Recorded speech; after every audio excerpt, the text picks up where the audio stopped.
Amman കിച്ചൻ്റെ പുതിയൊരു വീഡിയോയിലേക്ക് എല്ലാവർക്കും സ്വാഗതം. ഇന്നത്തെ വീഡിയോ സെയിലിൻ്റെ വീഡിയോ ഒക്കെ ആയിട്ടാണ്. ഈ കോഴീനെയും കുഞ്ഞുങ്ങളെയൊക്കെ കൊടുക്കാനുള്ളതാണ്. അപ്പോൾ ഇതിലൊരു 8 കുഞ്ഞുങ്ങളും ഉണ്ട്, കോഴിയുണ്ട്. അപ്പോൾ ഒരു മാസം കൃത്യം ഒരു മാസമായിട്ട് തന്നെ ഉള്ളൂ. അപ്പോൾ ആർക്കെങ്കിലുമൊക്കെ ആവശ്യമുണ്ടെങ്കിലൊക്കെ മെസ്സേജ് അയച്ചാൽ മതി. വാട്സപ്പ് നമ്പറൊക്കെ ഇതിൽ കൊടുക്കാം. അപ്പോൾ കോഴീനും കുഞ്ഞുങ്ങളെയും ആയിട്ട് ഒന്നിച്ചാണ് കൊടുക്കുകയുള്ളൂ. അപ്പോൾ എനിക്ക് ചെറിയ കുഞ്ഞുങ്ങളൊക്കെ കൊടുക്കാൻ, കുഞ്ഞുങ്ങളെ മാത്രമായിട്ട് കൊടുക്കാനൊരു മടിയാണ്. അപ്പോൾ അതുകൊണ്ട് തന്നെ നമ്മൾ ഒന്നിച്ചിട്ടാണ് കൊടുക്കണുള്ളൂ. ഒരു മാസമൊക്കെ കഴിഞ്ഞ കുഞ്ഞുങ്ങളെ മാത്രമായിട്ട് കൊടുക്കും. ഇതിപ്പോൾ കറക്റ്റ് ഒരു മാസമായിട്ട് തന്നെ ഉള്ളൂ. അപ്പോൾ അതുകൊണ്ട് ഇങ്ങനെ ആവശ്യമുള്ളവരുണ്ടെങ്കിൽ ഇതുപോലെ പറഞ്ഞാൽ കുഞ്ഞുങ്ങളെയും കോഴീനെയും കൂടി ഒരുമിച്ച് തരാം. അതുപോലെ ഇതാണ് അടുത്ത് കോഴിയും കുഞ്ഞുങ്ങളും. ഇതിന് 10 കുഞ്ഞുങ്ങളാണ്. അതുപോലെ കോഴി അടക്കം ഇത് ഒരു മാസമായിട്ട് തന്നെ ഉള്ളൂ ഈ കോഴിക്കുഞ്ഞുങ്ങൾക്കും. അപ്പോൾ ഇതുപോലെ കോഴീനും കുഞ്ഞുങ്ങളെയും കൂടി ഒരുമിച്ച് വേണമെങ്കിൽ പറഞ്ഞാൽ മതി. അപ്പോൾ ഒരുമിച്ചിട്ട് തന്നെ തരാം. അതല്ല കുഞ്ഞുങ്ങളെ മാത്രം വേണമെങ്കിൽ വേറെ കുഞ്ഞുങ്ങളുണ്ട്. അപ്പോൾ ഇവരെ കുറച്ചും കൂടി കഴിഞ്ഞതിൻ്റെ ശേഷമാണ് തരുള്ളൂ. ഇപ്പം ഇതുപോലെ ആവശ്യം ഉണ്ടെങ്കിൽ നമ്മളിപ്പോൾ തന്നെ കോഴീനും കുഞ്ഞുങ്ങളെയും ഒരുമിച്ച് കൊടുക്കും. അതല്ല ഇതിൽ കുഞ്ഞുങ്ങളെ മാത്രമായിട്ട് കൊടുക്കില്ല.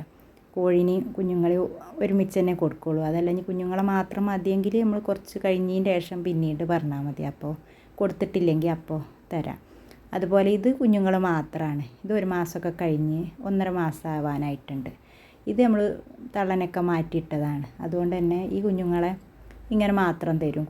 തള്ളനെ കൊടുക്കാതെ ഇല്ലാതെ തന്നെ. ഇതിൻ്റെ ചാരക്കോഴിയാണ്. അതുകൊണ്ട് തന്നെ അതിനെ നമുക്ക് ആവശ്യമുള്ളതുകൊണ്ട് കുഞ്ഞുങ്ങളെ മാത്രമാണ് കൊടുക്കണുള്ളൂ. അതുകൊണ്ട് ഇപ്പോൾ ഇതിൽ 12 കുഞ്ഞുങ്ങളായിരുന്നു. ബാക്കിയുള്ളതൊക്കെ ഇവരെ പുറത്ത് കൂട്ടപ്പോൾ കീരി പിടിച്ചതാണ്. അത് കാരണം ഇപ്പോൾ ഇവർ 7 കുഞ്ഞുങ്ങളായിട്ടുണ്ട്. 12 എണ്ണം അമ്മനെയും കൂടിയും പുറത്ത് വിട്ടപ്പോൾ തിരിച്ച് കയറ്റിയപ്പോൾ എണ്ണ അങ്ങനെ കുറഞ്ഞു പോയതാണ്. അതുപോലെ പിന്നീട് കൊടുക്കാനുള്ളതാണ് ഈ കാപ്പിരിക്കോഴിന്. നമ്മളവിടെ മുള്ളൻകോഴി എന്ന് പറയും. പിന്നെ കൊടുക്കാനുള്ളതാണ് ഈ കാപ്പിരിക്കോഴിയുടെ ഈ കുഞ്ഞ്. ഇതിന് ഒരു 4 മാസമൊക്കെ ആയിട്ടുണ്ട്. കാണുമ്പോൾ ചെറുതാണെങ്കിൽ ഇവരിങ്ങനെ വലിയ വലിപ്പം വെക്കൂല. കാണുമ്പോൾ ചെറുതായിട്ടാണ് നിൽക്കുക. അത് പിടക്കോഴിയാണ്. അതുപോലെ ഇപ്പോൾ ആദ്യം കാണിച്ചതാണ് ഇപ്പോൾ ഈ പൂവൻകോഴി. അതുപോലെ ഇതൊരു കുറച്ച് കാലൊക്കെ ഉയരം കുറഞ്ഞിട്ടുള്ള ആ സൈസിലുള്ള പൂവൻകോഴിയാണ്. ഇതിന് നമുക്ക് കൊടുക്കാനുള്ളത് തന്നെയാണ്. പിന്നെ അതേപോലെ ആ നിൽക്കണ കാപ്പിരിക്കോഴി വലുത് അത് ഇതിൽ ഏതെങ്കിലും ഒന്നിനെയാണ് കൊടുക്കുകയുള്ളൂ. അപ്പോൾ ആദ്യം കാണിച്ച ആ കാപ്പിരിക്കോഴിനെ അല്ലെങ്കിൽ ഏതെങ്കിലും ഒന്നിനെ കൊടുക്കാൻ വേണ്ടിയിട്ടാണ്. പിന്നെ നമുക്ക് പിടക്കോഴി കുട്ടികൾ ഇപ്പോൾ ഉള്ളത് ഇതൊക്കെയാണ്. ഇതൊക്കെ ഒരു 3 മാസമായിട്ടുള്ളതാണ്. ഇത് വെറും കറുപ്പ് കോഴിയാണ്. ഇത് പിടക്കോഴി തന്നെയാണ്. പിന്നെ ഉള്ളത് ഇത് പൂവൻകോഴിയുടെ കുഞ്ഞാണ്. അപ്പോൾ അതേമാതിരത്തെ വേണമെങ്കിൽ ഇങ്ങനത്തെ ചെറിയ പൂവൻകോഴി കുഞ്ഞുങ്ങളൊക്കെ ഉണ്ട്. പിന്നെ ഉള്ളത് ഈ ഒരു കാപ്പിരിക്കോഴി കുഞ്ഞാണ്. ഇത് 3 മാസമായിട്ടുള്ളതാണ്. അപ്പോൾ ഇതിനൊക്കെ ആവശ്യമുള്ളതിന് നമ്മൾ സെപ്പറേറ്റ് ഫോട്ടോ ഒക്കെ എടുത്തിട്ട് വീഡിയോ എടുത്തിട്ടൊക്കെ നമുക്ക് വിട്ടു തരാം. അപ്പോൾ ഇതിലിപ്പോൾ നമ്മൾ വീഡിയോ എടുക്കുമ്പോൾ അവർ അങ്ങോട്ടും ഇങ്ങോട്ടും ഇങ്ങനെ പോയിക്കൊണ്ടിരിക്കും. ഇതാണ് ഇപ്പോൾ ആദ്യം കാണിച്ച ഉയരമൊക്കെ കുറഞ്ഞിട്ടുള്ള പൂവൻകോഴി. പിന്നെ ഉള്ളത് ഈ ചെറിയ ഉയരം കുറഞ്ഞിട്ടുള്ള ഈ കുറുങ്കാലിക്കോഴിയാണ്. കാണാൻ നല്ല ഭംഗിയുള്ള കോഴിക്കുഞ്ഞാണ്. ഇതിനിപ്പോൾ പ്രായമൊക്കെ ഉണ്ട്. ഇത് ആൾ ചെറുതാണെന്നുള്ളൂ. 4 മാസമൊക്കെ ആയിട്ടുള്ളതാണ്.